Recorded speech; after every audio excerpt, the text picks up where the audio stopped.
जय माताजी friends, welcome back to वाघेलास खाना खजाना। आज આપણે બનાવીશું સફરમાં લઈ જવા કે સાતમના એક ટાણામાં ખાવાની મજા જ પડી જાય એવા મકાઈના વડા સોડા કે ઈનો વગર સાથે બનાવવામાં એકદમ આસાન, મહેનત કરવાની ઝંઝટ વગર બનાવીશું ફૂલેલા અને એકદમ પરફેક્ટ આ વડા જો એકવાર મારી રીતે બનાવશો તો ખાવાની મજા જ પડી જશે। તો ફ્રેન્ડ્સ, તમને જો રેસીપી પસંદ આવે અને તમે હજુ સુધી ચેનલને સબસ્ક્રાઈબ ના કરી હોય તો પ્લીઝ ચેનલને જરૂરથી સબસ્ક્રાઈબ કરજો, લાઈક, કોમેન્ટ, શેર જરૂરથી કરજો। તો ચાલો સૌથી પહેલાં વડા બનાવવા માટે એક મોટું વાસણ લઈ લઈશું અને તેની અંદર એક મોટો બાઉલ ભરીને મકાઈનો લોટ એડ કરી દઈશું। તો અહીંયા લોટ છે તેને પહેલાંથી મેં ચાળીને રાખ્યો હતો, તેમાં થોડી ઘણી પણ ચીકાશ નથી હોતી, એટલે તેની અંદર આપણે એક વાટકી ભરીને ઘઉંનો ઝીણો લોટ ચાળીને એડ કરીશું, જેથી થોડી ચીકાશ આવે એટલા માટે। હવે અહીંયા મેં 2 થી 3 ચમચી જેટલો ગોળનો પાવડર એડ કર્યો છે। તમે તમારી પાસે ગોળ હોય તો તેને કટ કરીને પણ એડ કરી શકો છો। આદુ અને લીલા મરચાંની પેસ્ટ એડ કરી છે, જો તમે લસણ ખાતા હોય તો તમે તે પણ એડ કરી શકો છો। લીલા ધાણા એડ કર્યા છે, અડધી ચમચી હળદર પાવડર એડ કર્યો છે, મીઠું અહીંયા સ્વાદ પ્રમાણે એડ કરીશું, ચપટી જેટલી હિંગ એડ કરી છે અને 1 ચમચી જેટલો ધાણા જીરું પાવડર એડ કર્યો છે। 1 ચમચી જેટલા અજમાને હાથેથી ક્રશ કરીને પછી એડ કરીશું। લાલ મરચું પાવડર એડ કર્યું છે 1 ચમચી ભરીને, તો મરચાંનું પ્રમાણ તમે તમારા પ્રમાણે એડ કરજો। અહીંયા મેં 2 ચમચી તલને આ રીતે પાણીમાં પલાળીને રાખ્યા હતા અને પછી એડ કર્યા છે, એટલે જ્યારે આપણે તેને ફ્રાય કરીશું ને વડાને તો તેમાં જે તલ છે એ ફૂટીને બહાર ના આવી જાય, એટલા માટે તમારે આ ટ્રીકથી તલને એડ કરવાના। હવે 5 થી 6 ચમચી જેટલું મેં અહીંયા તેલ એડ કર્યું છે। તો આ મકાઈના વડા આપણે 2-4 દિવસ સુધી રાખીએ તો મોંમાં જ્યારે આપણે ખાઈએ તો ડૂચો ના ભરાય, એટલા માટે થોડું તેલનું મોણ કરીશું તો એકદમ સરસ સોફ્ટ આ વડા બનીને રેડી થાય છે, એટલે તેલ જરૂરથી એડ કરજો। તમે ઘી પણ એડ કરી શકો છો। તો આ રીતનું મોણ કરી લેવાનું છે, થોડું તેલ વધારે જ એડ કરવાનું, જેથી વડા ખૂબ સરસ એવા ટેસ્ટી બને।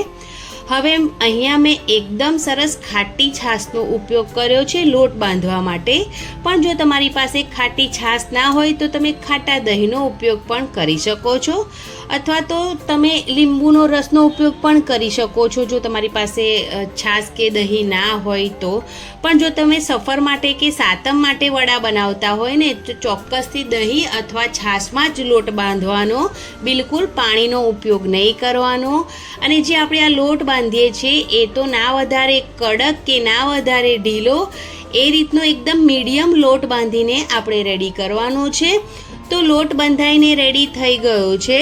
તો હવે આ લોટને આપણે 2 કલાક માટે ઢાંકણ ઢાંકીને રેસ્ટ માટે મૂકી દઈશું અને 2 કલાક પછી આપણે તેમાંથી વડા બનાવીશું।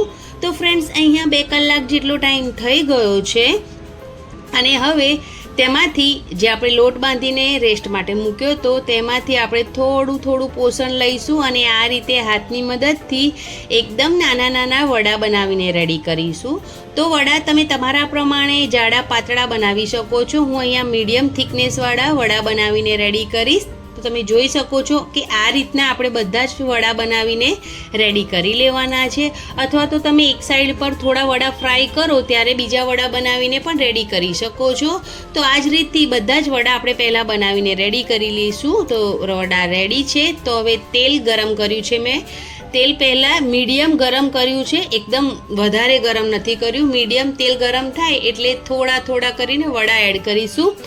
એક વડું એડ કરી એટલે એક મિનિટ માટે રહેવા દઈને પછી બીજું વડું એડ કરવાનું, એ રીતના વડા એડ કરવાના અને મીડિયમ ગેસ પર આપણે તેને ફ્રાય કરીશું તો અંદરથી પણ વડા ખૂબ સરસ એવા ફ્રાય થઈ જશે। જો ગેસની ફ્લેમ હાઈ રાખીને ફ્રાય કરીશું ને તો અંદરથી વડા કાચા રહી જશે અને ખાવામાં મજા નહીં આવે અને ટેસ્ટમાં પણ સારા નહીં લાગે, એટલા માટે ભલે થોડો ટાઈમ લાગે પણ ફ્રેન્ડ્સ તેલ મીડિયમ ગરમ કરીને જ આપણે આ વડાને ફ્રાય કરવાના છે। આપણે આમાં ઘઉંનો લોટ એડ કર્યો હતો ને ફ્રેન્ડ્સ, એટલે વડા આરામથી બની જાય છે। અને જ્યારે આપણે લોટ બાંધ્યો ને ત્યારે એકદમ કડક કે ઢીલો લોટ એવો નથી બાંધ્યો, મીડિયમ બાંધ્યો છે, એટલે જ્યારે આપણે આ લોટમાંથી વડા બનાવીએ ને ત્યારે આસાનીથી વડા પણ બનીને રેડી થઈ જાય છે, એટલે વધારે મહેનત નથી લાગતી આ વડામાં.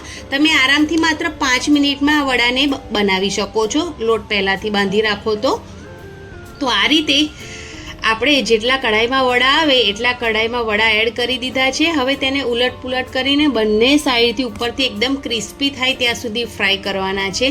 જો તમને વધારે ક્રિસ્પી વડા ફ્રાય ના ગમતા હોય ને તો થોડા ઓછા ફ્રાય કરવાના, પણ હું અહીંયા એકદમ સરસ ક્રિસ્પી વડા બનાવું છું એટલે હું થોડા વધારે ફ્રાય કરું છું. તો બંને સાઈડથી ઉલટ પુલટ કરીને વડાને ફ્રાય કરી લેવાના છે.